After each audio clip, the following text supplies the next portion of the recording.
Vaya conmigo al libro de Marcos. Marcos, el Evangelio según Marcos. Vamos a ir al capítulo 11. Le voy a dar un poquito de contexto antes de entrar en la palabra para que se entienda lo que vamos a estar hablando durante esta semana y este mes. Pero hoy empieza lo que tradicionalmente conocemos en el mundo como la Semana Santa. ¿Alguien ha oído la Semana Santa? Yo creo que muchos la conocemos porque no nos dejaban comer carne. ¿Sí o no? Decían, no, esta semana toca comer pescado. Hay gente que le gusta, a mí no mucho, así que triste la Semana Santa. Pero esta semana empieza lo que tradicionalmente conocíamos o se conoce como Semana Santa. Y durante este mes vamos a estar tocando temas relacionados con los eventos que transcurrieron durante una semana como esta, hace ya casi unos 2000 años.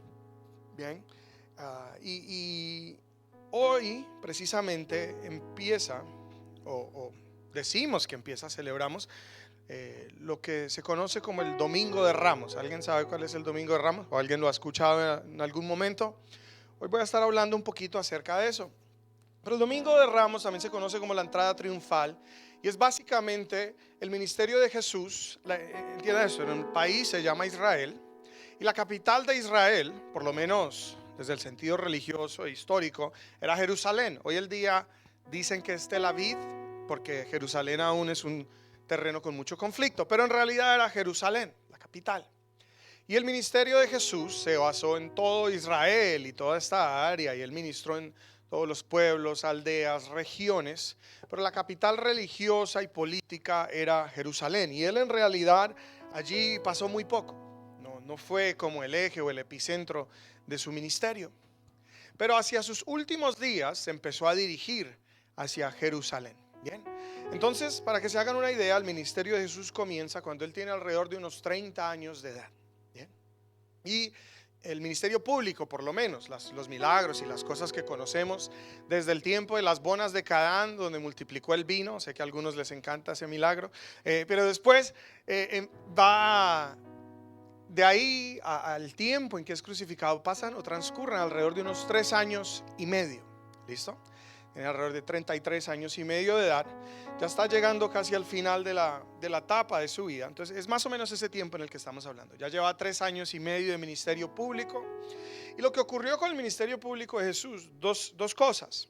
Lo primero es que el ministerio de Jesús se basó mucho en llevar las buenas nuevas. Las buenas nuevas obviamente traían esperanza, traían fe, y eran acompañadas sus enseñanzas, que eran simples pero sorprendentes y tocaban lo más profundo del corazón de la gente, y se asombraban las personas con la simpleza pero a la misma vez la profundidad con la que él hablaba, y lo escuchaban miles. También había muchos milagros alrededor de la vida de Jesús. Si usted lee los evangelios, se puede dar cuenta de las sanidades, de las liberaciones, de las multiplicaciones de alimentos y señales y prodigios y todas las cosas que ocurrían alrededor de la vida de Jesús. Ahora recuerde que en ese tiempo no había ni Facebook, ni Instagram, ni Twitter, nada, TikTok, ¿cierto? No salía Jesús por ahí bailando, haciendo cosas, nada de eso. Entonces lo que ocurría es que había runrunes, habían como los chismes, y por ahí se escuchaba, no, un tal señor por allá que se llama no sé qué y llegó y la sanó, y al otro y la liberó y tal. Entonces había una gran expectativa. Ya habían pasado 3 años de esto, imagínense, de cientos de milagros, si no miles, personas tocadas, multiplicaciones, señales del cielo, señales en muchos aspectos. Y había una gran expectativa en la nación acerca de quién era esta persona. Si él era el Mesías, si él era el enviado, si él era el escogido por Dios. Porque recuerde que estamos hablando de una nación judía en donde lo que ellos más anhelaban, lo que ellos más esperaban, era la aparición del Mesías. Así como los cristianos estamos esperando la segunda venida de nuestro Señor Jesucristo, ellos estaban esperando el Mesías, o la venida o la aparición de este Mesías. Y entonces escuchaban runrunes que posiblemente este era el Mesías, que posiblemente, pues alguna gente, los más religiosos, espirituales, querían el Mesías, y los chismosos simplemente querían ver qué es lo que está pasando, cómo es la vuelta, el milagro, la cosa, ¿sí o no? También estaban los malintencionados, los que iban a criticar, los que iban a juzgar, los que iban a hablar mal, los que iban a buscarle la segunda, el truco, la magia, la vuelta, la brujería. Pero el hecho es que Jesús en este momento de su vida ya era una figura muy pública, que generaba escándalo, conmoción, ¿cierto? La gente lo quería ver, lo perseguían. Y está llegando en esta época, y imagínense, esto está pasando por todo el país. Y en todo el país había gente que era parte de los fariseos, los cuales del Sanhedrin, y ellos básicamente reportaban a Jerusalén. Entonces en Jerusalén, que era la central política y religiosa, toda la gente estaba enterada, especialmente los fariseos en este caso, que eran los duros, los estudiosos, los religiosos, y ellos estaban en contra de todo lo que Jesús estaba haciendo y ocurriendo, porque pensaban, ¿qué tal él no sea el Mesías, cierto? Y vaya a revolucionar la gente. Además de eso ocurría una segunda cosa, y es que Israel estaba invadida por los romanos, ¿cierto? El control era romano y ellos estaban oprimiendo al pueblo de Israel, y el Sanhedrin básicamente ellos no querían que les dañaran o se intervinieran en su ley, en su religión, en sus prácticas, en sus costumbres. Entonces trataban de manejar a todo el mundo y tener todo muy bien controlado para no escandalizar a Roma, o para que los romanos no invadieran o no hicieran cosas o no se metieran en los asuntos cotidianos. Entonces tenían que, o trataban de mantener algún tipo de balance. Entonces imagínense esta figura que la gente quiere ver, ¿cierto? Que se agolpaban las personas, que duraban días, que hacían lo que sea, y estaba perdiendo fuerza la organización religiosa. Está esta figura levantándose, había celos, había envidia, había crítica, y ahora está yendo a invadir su territorio. Él básicamente está llegando a Jerusalén, tremendo. Entonces, todo eso estaba ocurriendo, pero le dije que eran dos cosas. Entonces, por un lado, el asunto de la gente, pero por el otro lado, el asunto profético. Y lo que ocurre es que la gente estaba esperando el Mesías, ¿se acuerda que le dije?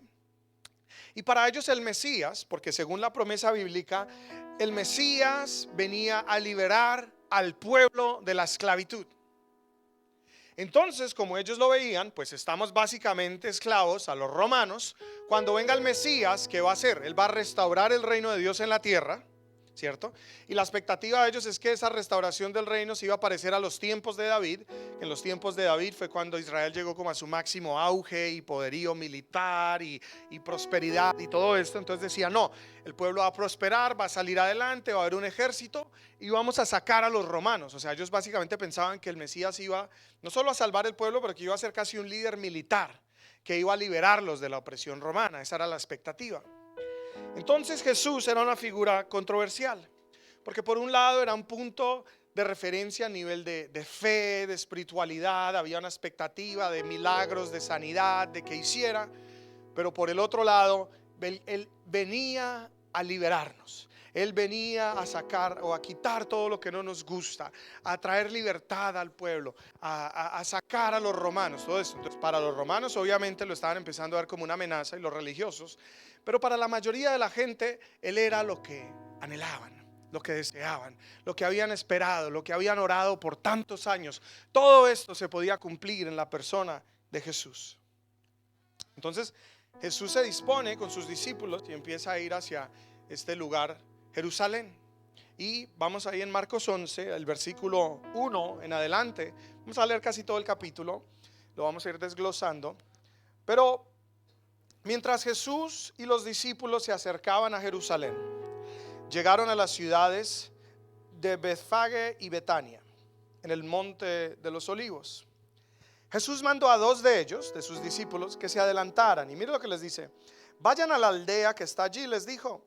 En cuando entren, verán un burro atado que nadie ha montado jamás. Desátenlo y tráiganlo aquí. Si alguien les pregunta qué están haciendo, simplemente díganle: el Señor lo necesita y lo devolverá pronto. Qué tremendo. Aquí ocurren varias cosas. Nosotros usamos la palabra Señor comúnmente al referirnos a Él, pero en ese momento el decir que el Señor lo necesita era literalmente decir Dios lo necesita. O sea, Él en esta declaración está básicamente diciendo: yo soy el Mesías, yo soy el que estaban esperando, yo soy ese Dios encarnado. Y les dice: vayan y tomen este burrito, y si le preguntan, dígale: el Señor lo necesita. Entonces Lo otro que ocurre con el tema del burrito, la gente dice, ay, ese Jesús era tan humilde, tan bonito, era pobre, andaba en burrito. Pues no sé si usted sabía, pero cuando los reyes volvían de guerra o cuando entraba un rey que venía de otra nación, los criados venían en camellos y la carga venía en camellos, los soldados venían en caballos y el rey venía en burro. El burro era una señal de realeza, de poderío, de importancia. Entonces cuando él dice, vayan y tráigame el burrito, para mi burrito, no era eso. Era realmente él básicamente, al entrar, él está diciendo, o sea, por fin voy a revelarles realmente. Porque él muchas veces le decía a la gente, hacía un milagro y le decía, ¿qué hago? O sea, ve, pero no le cuentes a nadie. O da el testimonio, pero no les digas que fui yo. ¿Sí o no? Coma callado. En otras palabras, él no quiso generar la gran polémica. Y por ahí estaban los runrunes, que él era el Mesías, que era el Hijo de Dios. Pedro ya se lo había declarado. Pero él públicamente no se había parado ante un grupo de gente y había dicho, soy el Mesías, soy el que estaban esperando, soy ese Dios. Pero cuando él va a entrar a Jerusalén, él dice, tráigame un burrito. O sea, voy a entrar como rey, número 1. 2, el Señor lo necesita. O sea, soy el que estaban esperando. Continuamos. Y lo devolverá pronto de por sí, porque no se lo iba a tumbar tampoco, pero se le iba a prestar. 4. Los 2 discípulos salieron y encontraron el burrito allí en la calle, atado enfrente de la puerta principal. Mientras lo desataban, algunos que estaban allí preguntaron, hey, ¿qué están haciendo? ¿Por qué desatan al burrito? Sí o no, ahí pareciera decente, pero imagínese usted que tiene su burrito ahí amarradito y vienen 2 manes y se lo están, hey, ¿qué le pasa, pilas? ¿Sí o no? Salen a ver, hey, ¿qué está pasando? Nos están tumbando el burro. Y miren la respuesta de ellos. Ellos contestaron lo que Jesús les había dicho. El Señor lo necesita. ¿Y sabe qué hicieron estas 2 personas? Lléveselo. Quiere decir que ellos sabían quién era Jesús. Y no solamente Jesús, Él les dijo, el Señor lo necesita. O sea, esta gente dijo, oh, llegó el Mesías. Por fin se está revelando el hombre. Me imagino que salieron corriendo a contarle a todo el mundo diciéndole, ahora sí, se armó la gorda. Que se tengan esos romanos. Llegó el Señor y no solamente llegó, se metió a Jerusalén. O sea, viene la invasión. ¿Sí o no? Aquí fue la batalla, lo que llevamos esperando por miles de años está a punto de desatarse. Así que llevaron el burrito a Jesús y pusieron sus prendas encima y él se sentó allí. Entonces él empieza a descender del monte de los olivos y a hacer su entrada, que le llamamos la entrada triunfal, hacia Jerusalén. Y a medida que él va entrando, mire, tal fue el chisme y lo que tuvieron que decir estos hombres, que del 7 al 8, o sea, había 2 discípulos que se llevaban el burrito, para el 8 dice que ya había una gran multitud. Tuvo que ser un chisme sabroso, ¿sí o no? Todo el mundo, deje de trabajar, hermano, venga, viene el Mesías, viene bajando. Y el hecho es cuando el hombre está entrando por las puertas de Jerusalén, ya había una multitud de personas. Dice la escritura que cuando la gente lo ve, empiezan a clamar, empiezan a gritar, empiezan a celebrar, empiezan a arrancar palmas, ¿cierto?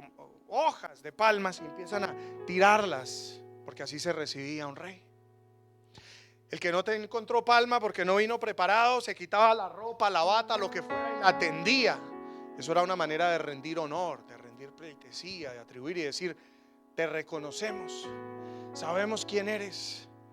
Entonces mire lo que ocurre aquí. Dice, muchos en la multitud tendían sus prendas sobre el camino delante de él. Otros extendían ramas frondosas que habían cortado en los campos. Y Jesús estaba en el centro de la procesión. Y toda la gente que lo rodeaba gritaba, alaben a Dios, bendiciones al que viene en nombre del Señor, bendiciones al reino que viene. Entonces mire, pensaban, gracias a Dios llegó el Mesías, el reino, o sea, esa gloria que estaba en el tiempo de David, este man viene a restablecerla. Va a sacar a los romanos, va a arreglar la vuelta, vienen los tiempos de prosperidad, viene la bendición, viene lo de antes, lo que habíamos escuchado, las grandes, todo eso empieza a ocurrir desde ahora. A lo que quiero ir con esto es que había una expectativa inmensa en la aparición del Mesías.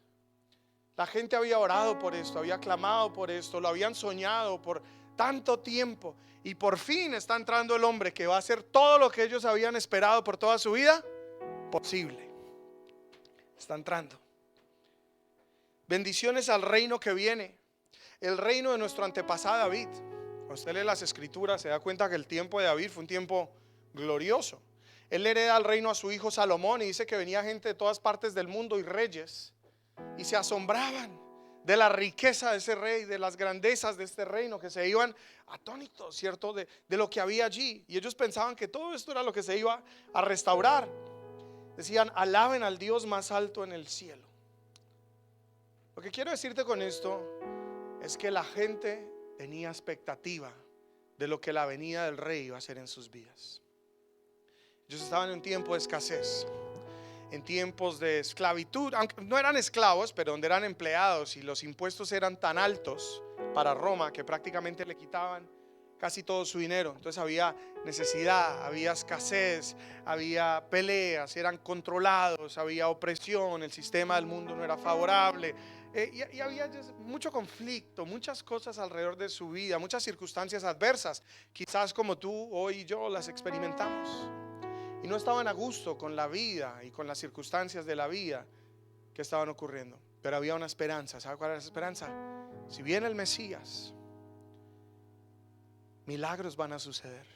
Nuestras circunstancias pueden cambiar. Él puede hacer lo imposible posible. Él puede restaurar, Él puede sanar, Él puede bendecir, Él puede liberar, Él puede darnos, Él puede cambiar todo esto. Había gran expectativa, y por ende la gente lo recibe con alegría, con felicidad, y lo recibe como rey, en burrito, con palmas, con prendas, con celebración, con gritos, con saltos. La gente en otra parte de la escritura que nos narra la misma historia, la gente decía Maranata, ¿cierto? Aleluya, y saltaban y todo este show. ¿Por qué lo hacían? Porque cada quien tenía una expectativa de lo que él iba a venir a hacer. Imagínense que a usted se le aparezca el genio de la lámpara de Aladino. Eso es mejor que ganarse la lotería. Yo creo que usted se gana la lotería y salta en una pata, llora, grita, ¿sí o no? ¡Ah! Y eso es un deseo, billetico. Pues imagine que fueran 3. Que se le aparezca lo que tú quieras, lo que has esperado de tu vida. Pídemelo. ¿Qué pedirías? Espere, pienso. Solo tengo 3. Para ellos esto es lo que estaba ocurriendo. Llegó el que iba a hacer todos sus sueños posible, supuestamente. ¿Sabe? Cuando nosotros nos acercamos a Dios y se nos empieza a hablar de Dios, cuando personas nos cuentan testimonios, cuando leemos las escrituras, inclusive cuando personas predican, creo que todos empezamos a generar una expectativa de lo que está a punto de venir. Cuando entregamos nuestra vida al Señor, nos empezamos a imaginar cosas, empezamos a soñar con cosas, a visionar cosas de cómo pueden ser, de lo que puede cambiar, de lo que Él puede restaurar, de lo que puede mejorar, de todas las cosas maravillosas que de una u otra manera van a venir. En mi país dicen casa, carro y beca, ¿sí o no? Y para muchos fue el cristianismo que se nos vendió por alguna razón. No, usted viene al Señor y sus problemas, su matrimonio se le arregla, sus hijos se les huyen, ¿no? Como esta gente, Él viene a arreglar todo. Él va a hacer todo lo que yo pida en su nombre. Y entonces uno empieza en el nombre de Jesús. Un mono alto, verde con papeles, Dios mío. No sé, tú que estás orando, mujer soltera, pero todos estamos empezando a pedir según lo que consideramos necesitamos. Y lo loco es que creemos que para eso Él vino, para hacer nuestro sueño realidad, para conceder los anhelos de nuestro corazón, para llenar esos vacíos, para hacer todo este tipo de cosas. Y esa fue la entrada de Jesús, y todo el mundo quedó expectante de qué era lo que iba a ocurrir con la llegada de este hombre. Pero es que ya muchos habían escuchado: Él sanó a estos, a un paralítico lo levantó, a un ciego le dio la vista. Y estos chismes habían llegado y decían: ay, pero si este hizo este fulano, ay, de pronto lo haga conmigo. Y ¿sí me explico? O sea, cada quien tenía una expectativa de lo que iba a pasar al encontrarse con Jesús. Jesús llega y no hace nada en ese momento de lo que se estaba esperando. va al templo. Después de esto sale y se va. Y quiero hacer un paralelo de este evento y nuestra vida. ¿Cómo fue la llegada de Jesús a tu vida? Cuando supiste que Él era el Rey de Reyes, Señor de Señores, el Mesías, que iba a hacer esto, ¿qué expectativas empezaron a generar? ¿Qué cosas creíste? ¿Por qué cosas empezaste a orar? ¿Qué cosas pediste? ¿Cómo imaginaste que iba a empezar a cambiar la vida? ¿O qué era lo que iba a transcurrir en tu vida? No sé tú, yo recuerdo muy bien cuando vine a los pies del Señor, cuando empecé mi caminar con el Señor. Me llené de esperanza por un lado, pero también de ideales, de sueños, me imaginaba. Por ejemplo, yo no cantaba, pero por alguna razón me dio que quería cantar y hacer la alabanza. Y me acuerdo que fui una vez a un concierto de Hillsong y yo oía al mono ese, al Brian, que es como así de alto, y yo decía, sí Señor, alto, bacano, barbudo, con la guitarra, ¿sí o no? Y me imaginaba yo en 5 años dándole, viajando el mundo. Me llegué a imaginar muchas cosas. ¿Tú te imaginaste algo? Al Señor llegó a tu vida, te pintaste una imagen de lo que querías que Él hiciera y cómo tenía que ser las cosas y cómo iba a cambiar la vida. Creo que todos lo hemos hecho, al igual que estas personas. Pero ocurre algo, creo que no es casualidad, porque en esta historia hay algo metido que pareciera que no tiene nada que ver con el tema. O sea, llega Jesús y hay algo muy raro. Se lo leo. Versículo 12. La mañana siguiente, después de esta entrada, cuando salían de Betania, Jesús tuvo hambre. Vio que a cierta distancia había una higuera frondosa, es decir, linda, muchas hojas, se veía muy chévere. Se acercó a ella para ver si encontraba higos, pero solo tenía hojas porque aún no había comenzado la temporada de los higos. Entonces Jesús dijo al árbol, que nadie jamás vuelva a comer de tus frutos. Y los discípulos lo oyeron. ¿Sabes? A veces se rompen las expectativas, porque muchos pensamos que al llegar a Jesús era casa, carro, beca, cambio de vida. Hay una canción en mi país, ¿no? La cantamos en año y dice, año nuevo, vida nueva, ¿sí o no? Y decimos, este año sí, es que tengo un buen presentimiento este año, yo no sé, pero solo yo. Y pasa otro año, la misma vez. Entonces pensamos que al venir a Él todo va a ser diferente. ¿Y sabes qué ocurre? Que cuando venimos a Él, Él también viene a nosotros. Y cuando Jesús viene a nosotros, de pronto no es como esperamos. No empieza a hacer los milagros y a responder las oraciones y a hacer absolutamente todo lo que esperamos. Primordialmente viene y revisa nuestro fruto. Generalmente viene, entra a tu vida y tú empiezas a caer en cuenta de todas las cosas en ti que no están bien. Él viene a buscar algo en ti que obviamente no está. Y empiezas a tú mismo caer en cuenta de todas aquellas cosas que no están bien, que no le honran, que le desagradan, que afectan tu vida, que traen maldición. Y entonces pareciera que en el momento en que uno iba a llegar a Cristo, como que la vida iba a despegar. Y la realidad es que muchos llegamos a Cristo y pareciera que la cosa empieza a empeorar. ¿A alguien le pasó? Solo a mí. Y uno empieza y se empieza a dar cuenta de problemas que ni sabía que existían, que el matrimonio que uno pensaba que tenía no estaba tan estable como pensaba que lo tenía. Las finanzas, por alguna razón, muchas veces empiezan a ver con los hijos. Y mucha gente dice, pastor, todo era más fácil antes de volverme cristiano. Yo me volví cristiano y mire. Y a mí me dijeron, y es que yo escuché, y es que fulano me había contado. En cambio, míreme a mí. A mí fue el único que se me complicó un poquito la vida cuando vine a los pies del Señor. Y la realidad es que Él viene a mirar fruto. Y de una u otra manera somos esa higuera que tiene que caer en cuenta que no tiene nada para ofrecerle.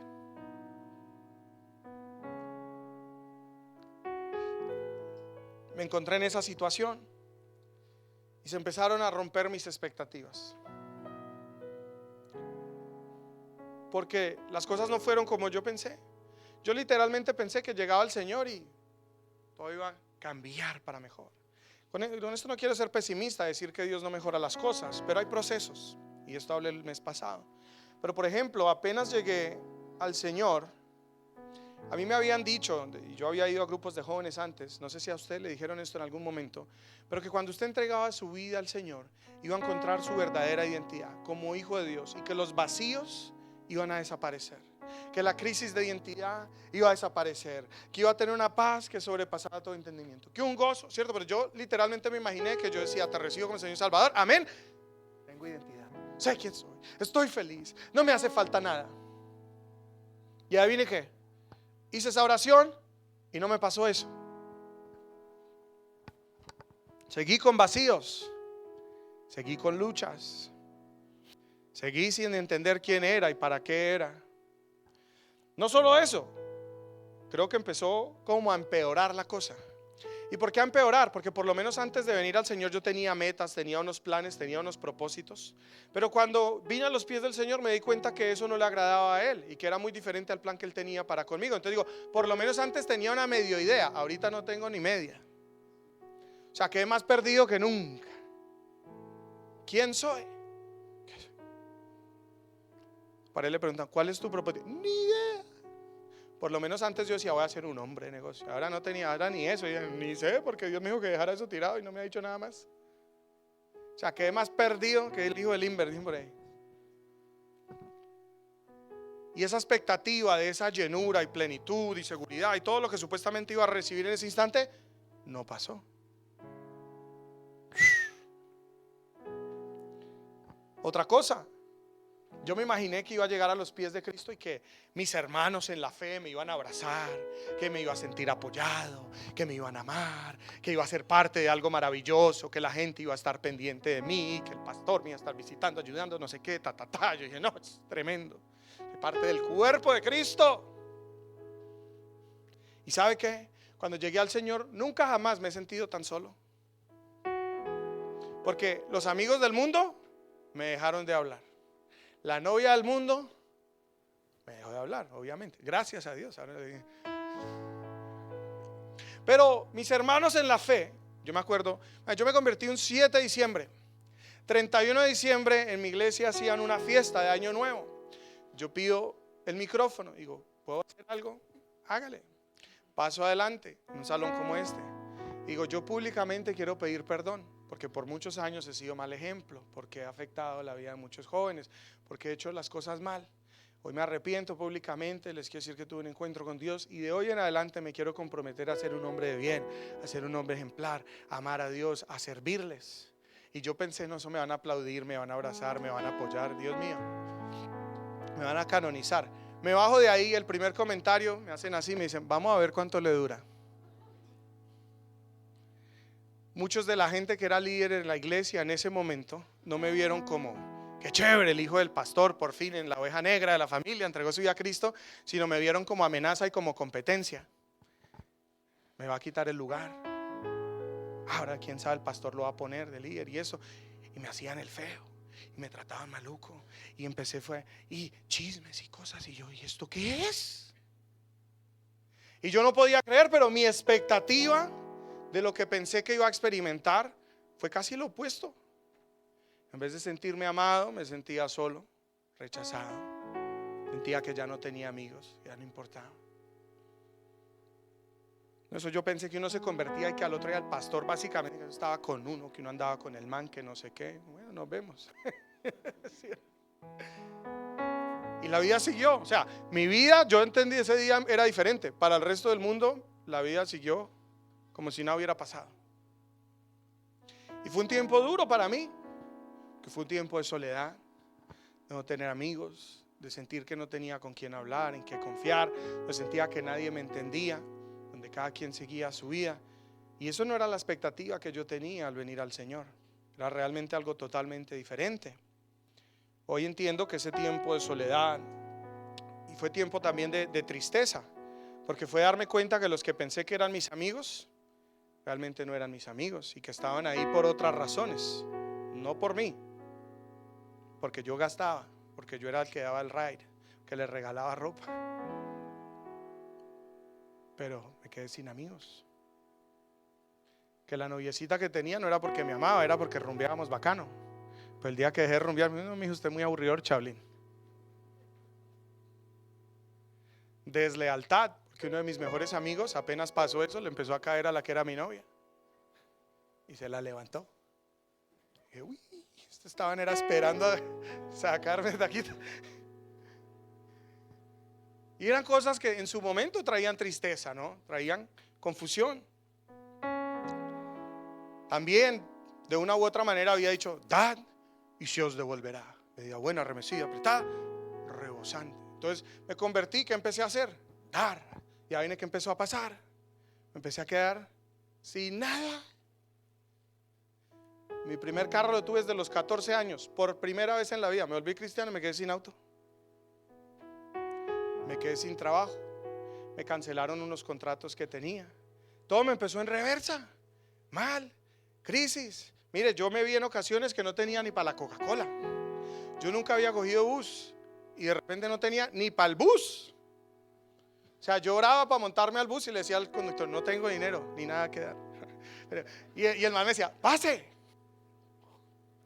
Pero, de verdad, o sea, eso era totalmente contrario a lo que yo estaba esperando.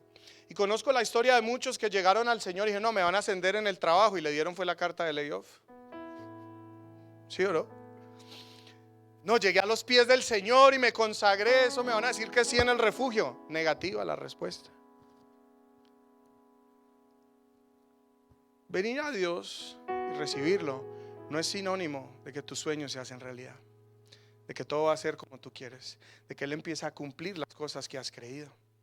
Muchos de pronto vinieron con la expectativa, se va a sanar, y no se sanó. Me van a ascender y no pasó. Me va a ir bien en el negocio y de pronto quebró. ¿Te ha pasado o solo a mí? Se va a restaurar el matrimonio y se fue. Desgraciado. Pasa. Y nos guste o no, esa es la historia de casi todos los que estamos aquí sentados. Venir al Señor no es fácil. Y reconocerlo es chocante porque a menudo no empieza a ocurrir aquello que creemos que tiene que pasar.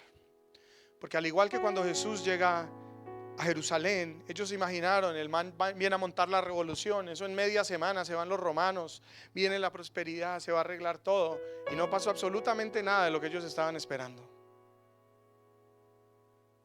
En vez de ir y sacar los romanos, fue y maldijo una higuera. Y uno, ¿este man qué? ¿Está loco? ¿Por qué está haciendo eso? En vez de empezar a cumplir mis sueños, me dijo, hey, perdona a tu padre, perdona a tu madre. ¿Y usted qué le pasa? ¿Sí o no? Yo necesito el billetico, Señor. Necesito es que arregle la vuelta por acá. ¿Usted qué me está hablando? O sea, no, como que no va lo que yo pienso que él tiene que hacer con lo que el hombre empieza a hacer en mi vida, ¿sí o no? Inclusive yo pensé, yo dije, no, en el área de las relaciones han sido traumáticas mis noviazgos, pero ahora que estoy en el Señor, Dios me va a decir la persona que tiene para mí y seremos felices y comemos, ¿sí o no? Como los cuentos de hadas, felices por siempre. ¿Qué cosa? El noviazgo más traumático que yo he tenido lo tuve después de venir a los pies del Señor. Qué vaina tan complicada. Y lo más chistoso es que cuando la conocí, ella me dijo, va a ser como Jacob, que le tocó esperar 7 años. Dicho y hecho. Menos mal no metieron a la Lea, pero solo fue los 7, no los 14, pero Dios mío. Yo literalmente, yo me imaginé, no, yo vengo a los pies, voy a ver la mujer que Dios tiene para mí, me va a hablar, pum, vamos a decir, nos casamos, y de hecho. Y fue, la vi pasar, me dijo, esa es. Ella también me dijo, sí, a mí me dijo lo mismo, pero yo no quiero. Chao, Lin Pingüín, y me voy al país. Y ¿esta vuelta qué? Y empecé a aprender algo muy a menudo. Cuando Dios te habla es porque todo va a ir en el sentido contrario. Empecé a entender que se necesita fe para poder ver las cosas que no son como si fueran. Empecé a entender que la lealtad es probada solamente a través del tiempo, y que es fácil decirle te amo, te sigo, doy mi vida, cuando todo es fácil y obra en tu favor. Pero cuando se pone difícil la cosa, color hormiga, cuando las cosas no te salen, cuando Él no llena tus expectativas, y pasa 1 año, 2 años, 3 años, aún puedes seguir diciéndole te amo, te sigo, te voy a obedecer. De los años más duros de mi vida fue el primer año en que me convertí. Todo, no le voy a exagerar, todo lo que hice me salió mal. Y yo decía, Señor, yo aquí leo otra vuelta. Aquí dice que lo que ponga mi mano prosperará. Y yo tengo la unción como de quebrar. Yo decía, todo lo que impongo mi mano quiebra. Todo se rompe o se daña o se roban. Yo no entiendo qué pasa. Que lo que toque la planta de tu pie será vuestro. Y yo decía, yo lo que toca la planta de mi pie es como para otro. Yo lo toco y otro se lo lleva. Yo decía, Señor, ¿qué pasa? Y fue tremendo. Porque de una u otra manera estas cosas ocurrían porque el corazón tenía que ser probado. Dice la escritura que en algún momento el Señor empezó a dar una enseñanza muy dura. Y había muchos discípulos y se empezaron a ir y lo empezaron a abandonar. Y en algún momento Él mira a los que tiene al lado y le dice, ¿qué? ¿Y ustedes también me van a dejar? Entre ellos responde Pedro y le dice, Señor, ¿a dónde más iremos? Si solo tú tienes palabras de vida eterna. Creo que todos tenemos que atravesar, eso es como un breaking point, un punto de quiebre en nuestra vida, en donde empiezan a ocurrir ciertas cosas y tú dices, Señor, no te voy a dejar. Pero es necesario el tiempo de la prueba. Es necesario atravesar estos tiempos donde las cosas no son lo que uno piensa, donde las expectativas se rompen, donde Él no cumple tus sueños, donde lo que oraste y lo que creíste no pasa, donde se demora más de lo que tú estabas pensando, donde las cosas te salen en reversa, porque al fin y al cabo esto prueba tu lealtad y demuestra realmente tu corazón. ¿Sabes? Dios no necesita conocer tu corazón. Por ejemplo, Jesús ya sabía que Judas lo iba a traicionar antes de ser traicionado. Pero Él le dijo, ¿sí o no? El que me besa, el que come aquí este pan conmigo. Yo creo que Judas ni se está dando cuenta de la conversación y cuando coge dice, ¡ah! Y a lo que voy es que muchas veces estos procesos y estas situaciones que vivimos en la vida, cuando nos sentimos defraudados o cuando las cosas no son como pensamos, no revelan nada de Dios, porque en sí Él no cambia. Creo que nos revela realmente a nosotros y las motivaciones secretas por las cuales realmente estamos llegando. ¿Qué es lo que hay en mí? ¿Realmente llegué a Él porque estoy arrepentido? Porque entiendo que le he ofendido, que he roto su ley, que he roto su corazón, que soy un criminal espiritual, que estoy dispuesto a servirle por amor y para de una u otra manera pagar esa deuda que tengo con Él. O lo sigo porque quiero casa, carro, beca, porque quiero que me arregle el matrimonio, que mis hijos me hagan caso, que esta persona cambie, que mi esposo se sujete, que algunas quieren eso. ¿Sí o no? ¿Por qué le sigues? ¿Por qué le buscas? ¿Por qué oras? ¿Por qué das? ¿Por qué sirves? Todos creemos tener las mejores intenciones, pero ¿sabe usted que son estos tiempos de prueba? Son estos tiempos donde se rompen las expectativas, donde muchas veces nos sentimos defraudados y muchas veces donde Él no responde, donde realmente se empieza a revelar lo que hay en nuestro corazón. Porque es fácil amargarse. Yo escucho tanta gente que me dice, no es que me peleé con Dios, no es que el Señor no cumple, es que llevo haciendo esto y es que no ha pasado y es que cuánto tiempo. Y de una u otra manera lo único que eso revela es lo que verdaderamente hay en nosotros. ¿Por qué le sigues? ¿Por qué lo reconoces? Mire que de toda esta multitud que lo recibió en algún momento diciendo, llegó el Mesías, a la semana, es que no pasó mucho tiempo, a la semana los ponen a escoger y le dicen, ¿Jesús o Barrabás? Barrabás. Maten a ese Jesús, no sirve para nada. Hay gente que me ha dicho, pastor, eso no sirve. Yo ya hice esa tal oración de fe y nada cambió. Yo fui a la iglesia un año y mire, y no cumplió, y no pasó nada, y Dios no hizo, y no solucionó, y no sé. O sea, tú lo estabas siguiendo por lo que tú querías que Él hiciera, no por quien Él es. ¿Me estoy explicando? Y hoy quiero entonces que tú le preguntes al Señor, ¿por qué te sigo?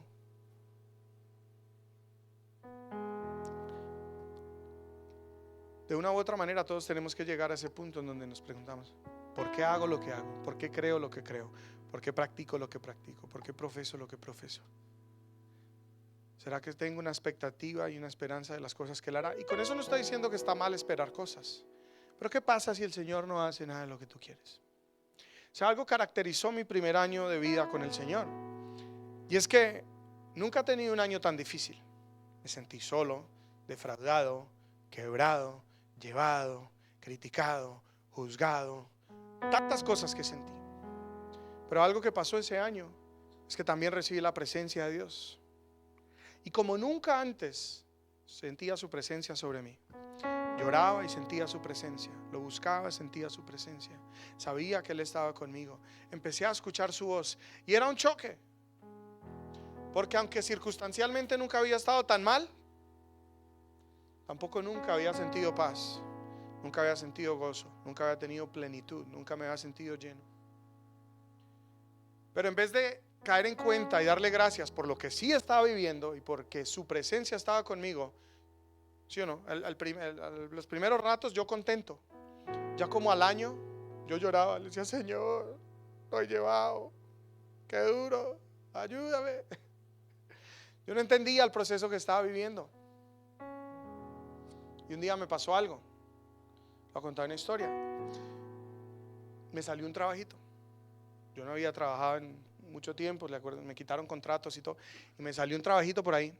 Fui a hacer fui a lo del trabajo, pero como no tenía carro, primera vez en mi vida, andaba en cheto, en bus. Voy a donde era el trabajo. El tipo me dice lo que era. Creo que eran $1,000 que le cobré. Entonces le dije: bueno, el adelanto es la mitad del dinero. Yo iba a usar eso para pagar los materiales. Entonces llego y tomo el dinero, lo echo en la billetera, bajo y me monto al bus. Llevo la billetera en la mano. Para los que no me conocen, pierdo la billetera por ahí 2 veces al mes. Entonces, tengo la billetera en la mano, me monto a un bus, la tengo aquí, y el tipo me dice: no es este bus, es el que está adelante. Me bajo corriendo del bus, corro y me monto en el bus de adelante. Cuando digo: ¡ah, la billetera!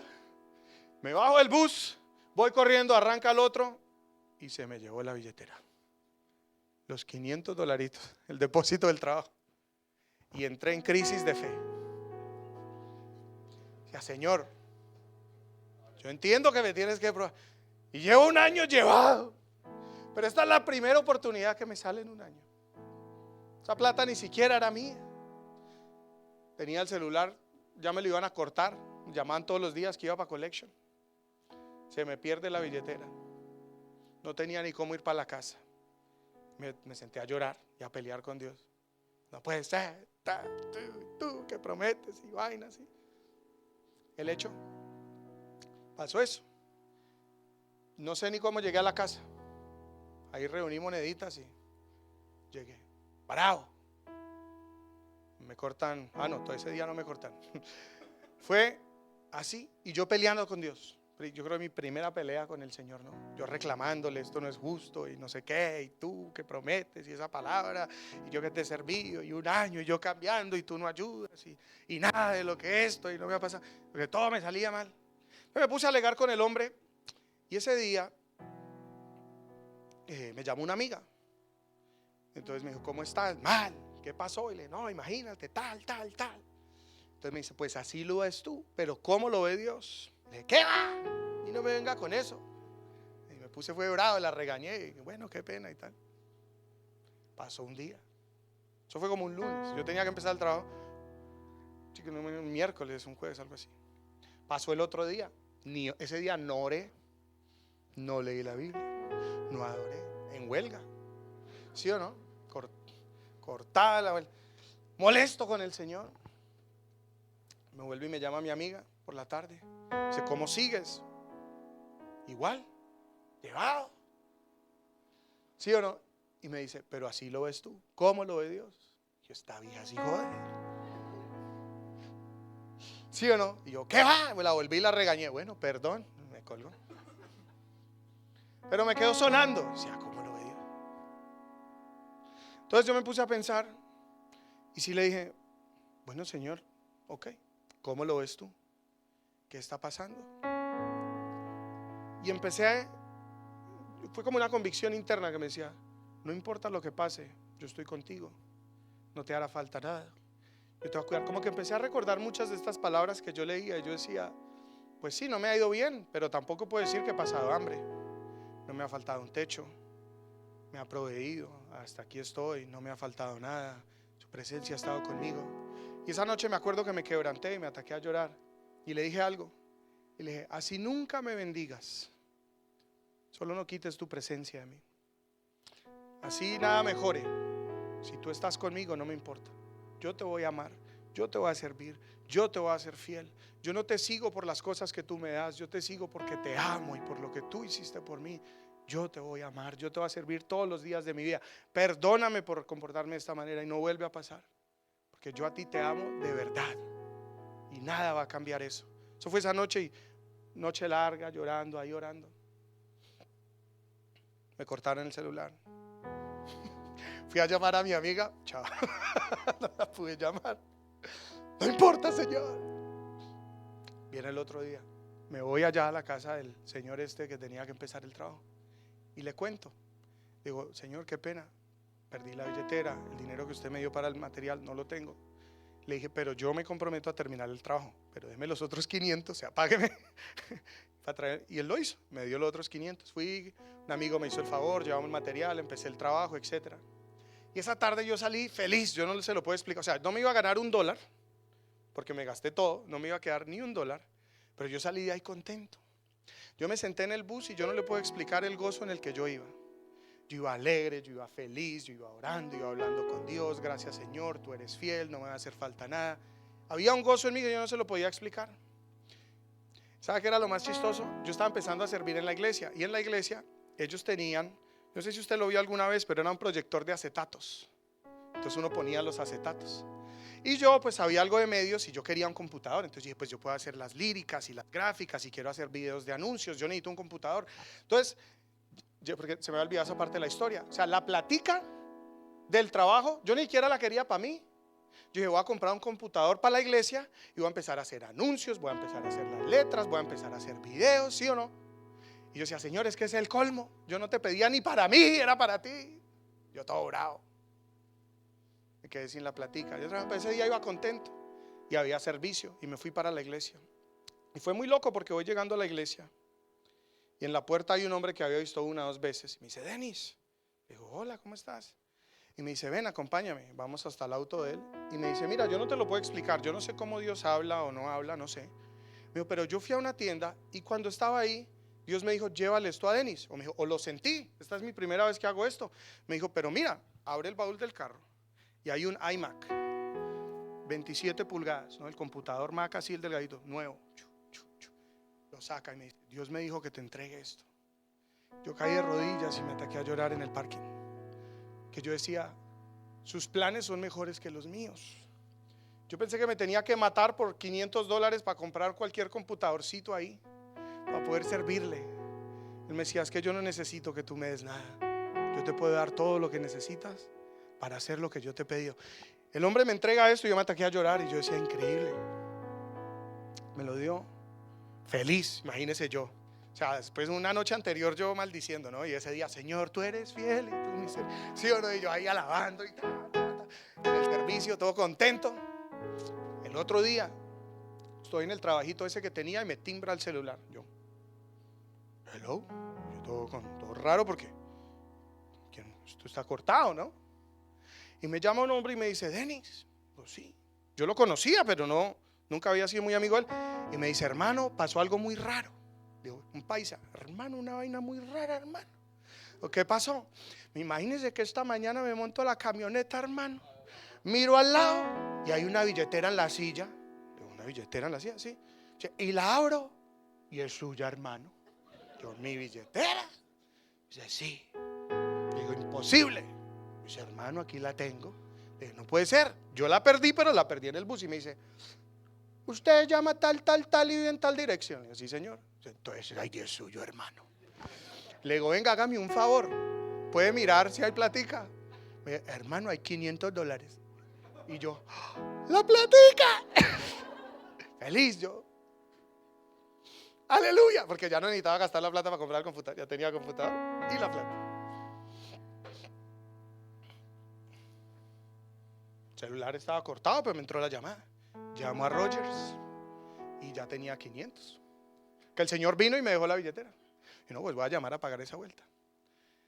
Llamo a Rogers y le digo, mira, es que yo quiero pagar mi celular, que no sé qué, debía como un poco de plata, ni sé cuánto.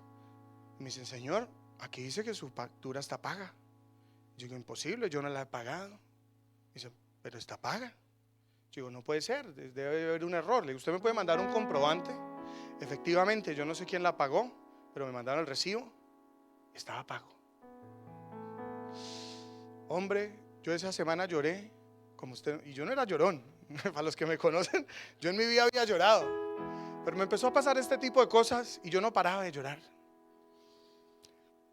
Pero le estoy contando esto porque creo que el Señor me llevó a un punto, y fue un punto de quiebre, en donde le dije, tú no tienes que cumplir mis expectativas. Tú no tienes que cumplir mis sueños. Tú no tienes que hacer las cosas que yo pienso, que yo anhelo, ni deseo. Ni tampoco las cosas tienen que ser como yo quiero que sean. Yo confío en tu voluntad. Yo creo que tú eres bueno. Yo creo que tu voluntad es buena, sagrada y perfecta. Y lo que tú me quieras dar, cuando me lo quieras dar, como me lo quieras dar. Y es más, y lo que me pidas, yo lo voy a hacer, porque esto no se trata de mí y de todo lo que tú vas a hacer por mí. Esto se trata de que por tu amor yo te entrego mi vida. Y te voy a servir, y te voy a amar, y te voy a entregar, y te voy a retribuir. Y esa fue la decisión que tomé. Creo que todos tenemos que llegar al punto en donde no lo recibimos como rey por las expectativas que tenemos de lo que Él va a hacer, sino por lo que Él ya hizo, por el amor, porque Él dio su vida por nosotros. Dice la Escritura que si nosotros lo amamos a Él es porque Él fue el que nos amó primero. Tengo malas, la vez son buenas noticias para ti, pero Dios no se interesa tanto en tus sueños, en tus anhelos, ni en tus planes, ni en lo que tú has querido. Es más, hay cosas que tú oras que Él ni escucha. Eso no es para ti. Pero su palabra sí nos dice, yo sé muy bien los planes que yo tengo. No dice, yo sé muy bien los planes que tú tienes para ti. No dice eso. Es más, dice la misma Escritura que hay planes que al hombre le parecen de bienestar y de bendición, pero que su final es de muerte y destrucción. Quiero decirte algo, Dios conoce el plan que tiene para ti, y quizás su plan no se parece nada al tuyo. Yo hoy en día hago lo que siempre dije que nunca quería hacer, pero también creo que no hay cosa que me llene más que hacer lo que Dios me ha pedido hacer. Sus planes no son los míos. ¿Usted cree que yo alguna vez me imaginé estar en Calgary? Yo ni sabía que era Calgary. Es más, yo ni sabía que era Canadá. Yo me imaginaba una tarjeta de esas de Coca-Cola que sale el oso polar, el pueblito con luces, el Papá Noel. Y a veces me despierto en este país y le doy gracias y le digo, no sé cómo llegué aquí, pero gracias por traerme. Yo no sé dónde estaría si no me hubieras traído a este lugar. Y hoy en día puedo mirar hacia atrás y darle gracias por cada una de las cosas que no cumplió, que yo esperaba. Le doy gracias porque no llenó mis expectativas, porque no cumplió mis sueños, porque no me siguió la corriente. Le doy gracias por tantas oraciones que no me respondió. Usted dirá, eso no tiene sentido. Y lo tiene, porque en medio de todo eso he caído en cuenta que sus planes son mejores que los míos, que Él conoce muy bien lo que tiene planeado para mí, que me ama de una manera que yo no entiendo y que me lleva por caminos pocos convencionales y que quizás no mis favoritos, pero siempre es porque Él conoce el fin, Él conoce el lugar a donde Él me está llevando. Pero definitivamente no son las cosas como uno espera. Y mi vida con el Señor fue totalmente diferente a lo que yo me imaginé. Y hasta el día de hoy les puedo decir que nada ha sido como me lo he imaginado. Es más, a mí me han dado palabras proféticas. Y si usted ha recibido una palabra profética, usted se imagina más o menos lo que va a pasar y cómo va a pasar. ¿Sí o no? Quiero decirle, ni eso, ni por ahí. Yo digo, no, es que entonces va a pasar esto y entonces y tal y no sé qué y tal. Y jamás pasa. Pero cuando ocurre yo digo, pasó lo que Él dijo, pero no era ni parecido a lo que yo me imaginaba. En otras palabras, Dios siempre va a cumplir, pero lo que Él dijo y lo que Él prometió y como Él quiere. Y eso no necesariamente se tiene que parecer a lo que tú has esperado. ¿Por qué lo sigues? ¿Por qué le amas? Y cuando Él no haga las cosas como tú esperas, ¿cuál será tu actitud? ¿Cuál será tu respuesta? ¿Cómo lo vas a manejar? ¿O has llegado al punto en que le has dicho, Señor, así no cumplas mis sueños, así no cumplas mis anhelos, así no tenga el resultado que yo esperaba, así las cosas no sean como yo he pensado y como yo he querido? Yo me acuerdo, nosotros vivíamos en Estados Unidos y teníamos un caso pendiente en inmigración. Vino un profeta y le dijo a mis papás, un día fueron a un servicio, yo era chiquito, pero fui al servicio. Les dijo, Dios les dice que no se preocupen, que Dios va a hacer que sus papeles lleguen a las manos del oficial correcto. Y él va a tomar la mejor decisión para su caso. Y nosotros salimos de ahí a celebrar pollo tropical. Y nos dieron el caso, residencia asegurada. A las pocas semanas, caso negado. Claro, usted lean esa palabra, usted se imagina, aprobado. ¿Y cuál era la decisión? Que no la negaran.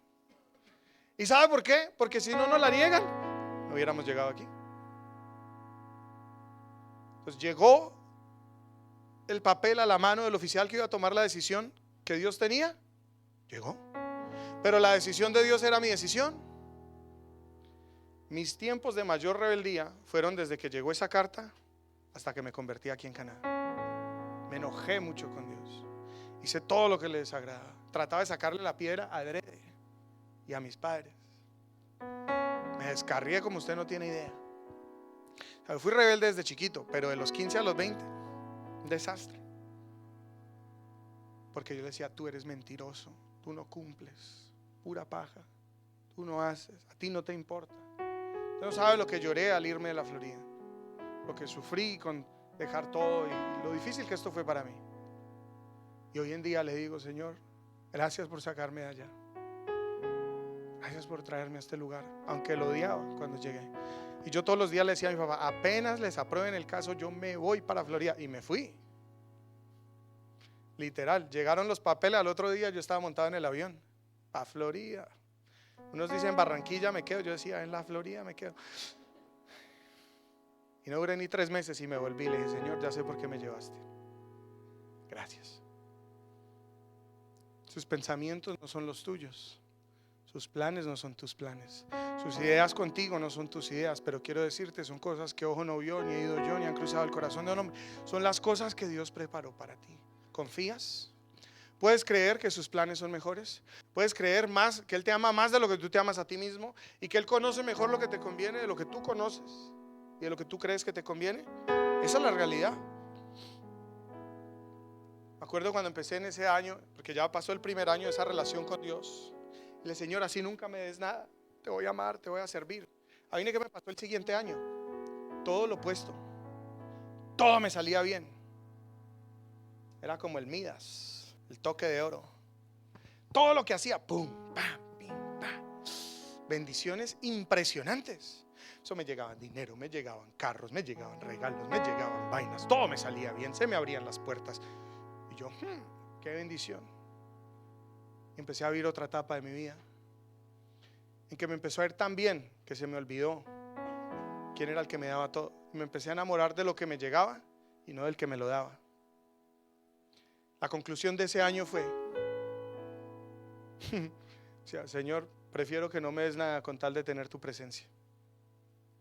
Porque hacia el final de ese año ya no lo oía, ya no lo sentía, ya no me sentía cerca, pero tenía todo y me iba re bien y todo se me daba y las cosas eran fáciles. Y me di cuenta que cuando el Señor te da todo lo que tú anhelas, no te puede llenar. Que las bendiciones no llenan la vida de una persona, que las posesiones materiales, que Él cumpla tus oraciones, que las cosas se te den, que nada de eso llena. Y volví a la misma conclusión. Lo único que quiero es tu voluntad. Lo único que quiero es seguir tu presencia. Lo único que quiero es honrarte con mi vida. Porque ni en la escasez ni la abundancia puede llenar a una persona. Es la presencia de Dios y es caminar en el centro de la voluntad de Dios lo que realmente sacia el corazón de un hombre. Todos tenemos que atravesar estos procesos. Entonces te pregunto, ya para ir cerrando, ¿por qué lo sigues? ¿Por qué le amas? ¿Por qué le eres fiel? ¿Por qué sirves? ¿Por qué le das? ¿Por qué vienes? ¿Qué esperas? ¿O lo haces realmente por amor, por lealtad, por fidelidad? Si lo amas, que sea porque Él te amó primero, no por todas las expectativas que tú tienes de lo que Él haga. El versículo 15 dice lo siguiente: cuando llegaron de nuevo a Jerusalén, Jesús entró en el templo y comenzó a echar a los que cobraban y vendían animales por los sacrificios. Volcó las mesas de los cambistas y las sillas de los que vendían palomas, y les prohibió a todos que usaran el templo como un mercado. Les dijo: las escrituras declaran: mi templo será llamado casa de oración para las naciones, pero ustedes lo han convertido en una cueva de ladrones. Imagínense, ellos pensaban que él iba a venir y que todo iba a mejorar. Y el hombre llega, seca la higuera, maldice esto, entra al templo, voltea las mesas, revuelca las cosas, regaña a todo el mundo y uno ¡ah! ¿Y sabe qué dijeron esa misma semana? ¿Cómo lo matamos? Qué tremendo. ¿Cómo lo matamos? ¿Sabes? Antes de venir y cumplir todas las cosas, Jesús muchas veces viene y pone tu vida patas arriba. Saca cosas escondidas que habían en ti que tú ni sabías. Y tú dices: no entiendo por qué esta situación. Y es porque esa situación va a sacar lo peor de ti. Y dice: pero ¿cómo así? ¿No que el que me quería hacer mejor? Sí, pero para que seas mejor tiene que sacar lo peor. Para que puedas cambiar y arrepentirte, tienes que ver lo que realmente hay dentro tuyo. Y muchas veces son esas circunstancias tan difíciles y todo esto que hace el Señor, que donde no cumple nuestras expectativas, que empieza a exponer lo que realmente había en nuestro corazón. Y nos empezamos a dar cuenta que es que somos orgullosos, que somos ambiciosos, que somos envidiosos, que somos egocéntricos, que hay rencor, que hay odio, que hay falta de honra, que hay malos deseos, que hay malas motivaciones. Y empezamos a realmente caer en cuenta todas aquellas cosas que están en nuestro interior que no están buenas. ¿Alguien aquí se ha dado cuenta de cosas que hay adentro que mira, uy, qué feo? Dile a tu vecino: es necesario que él venga a voltear las mesas. El problema es que cuando eso empieza a ocurrir, hay gente que me dice: pastor, yo mejor como que no sigo en esto. A mí me iba mejor antes de ser cristiano. Eso suena muy bonito y todo, pero es que me complica mucho la vida. El matrimonio ya lo tengo patas arriba. Con los hijos no sé qué hacer. A nadie le gusta que le volteen las mesas. Pero antes de que venga la bendición, antes que el Señor empiece a añadir, muchas veces tiene que quitar, tiene que escarbar, tiene que remover y tiene que exponer lo que luce muy bien, pero que no está tan bien. ¿Sabe? Esto que había en el templo, este mercado, parecía muy bonito. ¿Por qué? Porque es que era la manera en que la gente iba y pagaba por su sacrificio, ¿cierto? Para pedir perdón de los pecados. Parecía piadoso, parecía bueno. Pero en el fondo no era porque había arrepentimiento, era un negocio. Era peque, pague, sacrifique y empate. Y aquello que parecía muy lindo realmente tenía una mala motivación adentro. Y él dice: ustedes han convertido esto en una cueva de ladrones. ¿Sabe? Nuestra vida muchas veces igual. Porque hay cosas que parecen muy bonitas. Lloraba un tiempo, yo me acuerdo. Hubo 3 oraciones que yo hice mucho. Después de este segundo año de caminar con el Señor, yo empecé a entrar en una dinámica de ayunos. Me acuerdo que cuando conocí a Estefanía yo ayunaba mucho. Nuestra primera cita fuimos a un McDonald's. Digo: ¿qué quieres? 2 hamburguesas, yo 2. Y tú, un agua, por favor. Me dices que no te alcanza. Y le digo: no, es que estoy ayunando. Tampoco, ya está. Pues yo ayunaba y lloraba, ¿sí o no? Me la pasaba ayunaba, oraba. Y había 3 peticiones que yo le hacía al Señor. Una, yo le dije: Señor, bendíceme, obviamente económicamente. Y yo le decía: para poder ser de bendición. Una.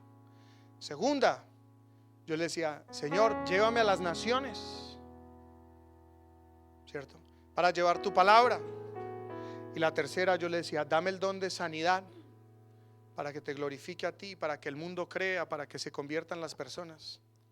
Y yo ayuné por ahí por 2 años. Ayunaba y oraba. Estas 3 peticiones las hice todo el tiempo. Y me empecé a frustrar. Imagínese usted, ¿sí o no? Uno ayuna 7 días y se frustra. Pero imagínate, yo ayunaba, yo casi ya ni comía. Ya me conoció, era flaquito yo. Ayunaba, oraba, servía, ayunaba, oraba, servía. Y no eran cosas para mí, eran cosas para él. Parecía muy bonito. Como al cabo de casi 2 años de entrar en esta dinámica, un día dije: no, esto le falta ayuno. hice un ayuno más radical, que yo ayunaba 1, 2 días, 3 días. Llegué como hasta 7. Dije, voy a hacer uno de 15 días o 14 días. Y metí en un ayuno de 14 días. Y le dije, Señor, no salgo hasta que no me respondas. Y en ese ayuno me pasó algo. Yo sentí, yo no se lo sé explicar, pero yo estaba así orando, recostado, y empecé a sentir como si Dios me empezara a hacer preguntas a mí. ¿Y sabe cuál fue las preguntas? Me dijo, Denis, ¿tú estarías dispuesto a estar enfermo para que otra persona se sane? Yo lo sentía así en mi oración, y yo, te reprendo, Satanás. Me dijo, no, soy yo. ¿Tú estarías dispuesto a estar enfermo y a sufrir para que alguien más sea sanado? Dije, no, Señor. Y me dijo, entonces tú no amas como yo. Pero tú no amas al enfermo. Y empecé a sentir, ¿cuántas veces has ido a un hospital a visitar al que está enfermo? ¿Cuántas veces cuando un amigo te llama que está maluco, tú te vas a llorar? Cuando ves a alguien en la calle sufriendo, que tú no paras, los cuidas, los atiendes, les das esperanza. Le ninguna. No, tú no los amas como yo los amo. No, tú quieres el don por la gloria que te trae, no porque tú los ames como yo los amo. Y cuando yo pensé que era muy bueno porque ayunaba todos los días y pedía una unción para tocar gente y supuestamente para que conocieran de Jesús, me di cuenta que era un egoísta y que lo que quería era ser famoso. Porque claro, yo veía las campañas de Benny Hinn y el hombre ¡chan! Y llegaban las sillas de ruedas y anda el hombre en avión para aquí, para allá, tremendo. Me imaginaba miles de personas y pensé que eso era lo que Dios quería conmigo y me di cuenta que no. Ese día le dejé pedir el don de sanidad y le dije, Señor, yo no los amo como tú, tienes toda la razón. En esa misma conversación me confrontó y me dijo, ¿tú estarías dispuesto a dejar todas tus posesiones y a hacerte pobre y a no tener nada para que otros tengan? Y obviamente quise decir que sí, pero me quedé pensando. ¿Saben? En la escritura hay un evento en donde Jesús le pregunta a Pedro y le dice, Pedro, ¿tú me amas? Y él le dice, Señor, obvio, claro que sí. Vuelve y le dice, ¿me amas? Y le dice, sí, claro, te amo. Y vuelve y le dice, ¿tú me amas? Y él se entristece y le dice, Señor, solo tú lo sabes, o sea, tú todo lo conoces. Y yo me sentí como en esa historia, pero tú estarías dispuesto. Y le dije, claro, Señor. De pronto, Señor, como que no, Señor, la verdad no. Yo no quiero tener que entregarlo todo para que otros estén bien.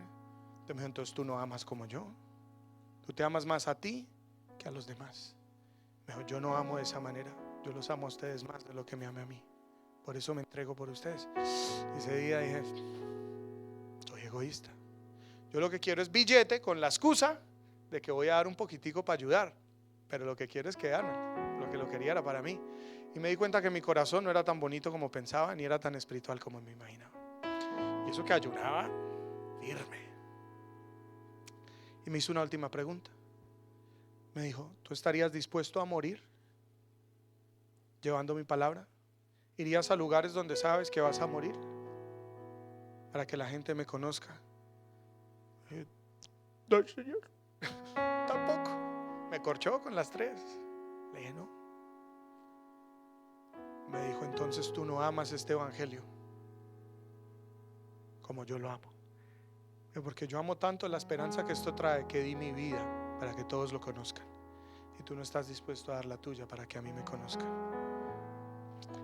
Ese día yo me sentí como una cucaracha. Pero ¿por qué les cuento estas anécdotas? Hoy les he contado muchas de mis experiencias.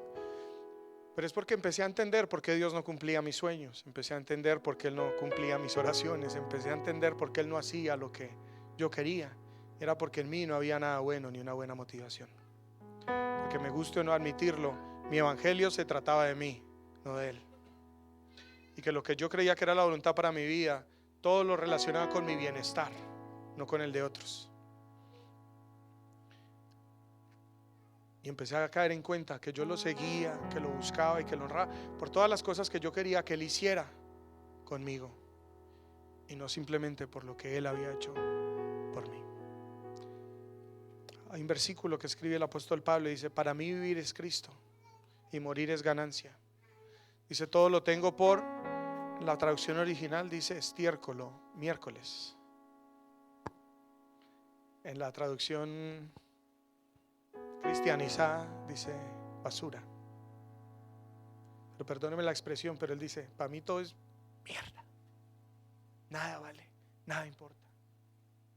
Lo que sea, dice, sé lo que es vivir en escasez, sé lo que es vivir en abundancia, lo que es tener y no tener, lo que es pasar necesidad y no. Dice, a mí nada de eso me importa, a mí lo único que me importa es que la gente lo conozca a él. Cuando yo empecé a escuchar esas palabras, cuando yo empecé a darme cuenta de cómo él hablaba y las cosas que él decía, yo estoy muy lejos de eso. Pero quiero que Dios me trate como a ese, que me bendiga como a ese, que haga las cosas que hace con ese, cuando yo no soy ni el 5% del corazón de lo que había en esa persona. Entonces cierro con esto, y es, ¿qué pasa cuando tus expectativas son rotas? Cuando Dios no hace lo que quieres. Cuando los principales sacerdotes, este es el versículo 28, y los maestros de la ley religiosa oyeron a que Jesús había hecho de venir y voltear las mesas, comenzaron a planificar cómo matarlo, pero tenían miedo de Jesús porque la gente estaba asombrada de su enseñanza. Sabe, hay mucha gente que ha decidido morir a su llamado, que ha decidido morir a su ministerio, que ha decidido no hacer las cosas que el Señor le ha pedido, pero le siguen reclamando, bendíceme, dame, ayúdame, favoréceme.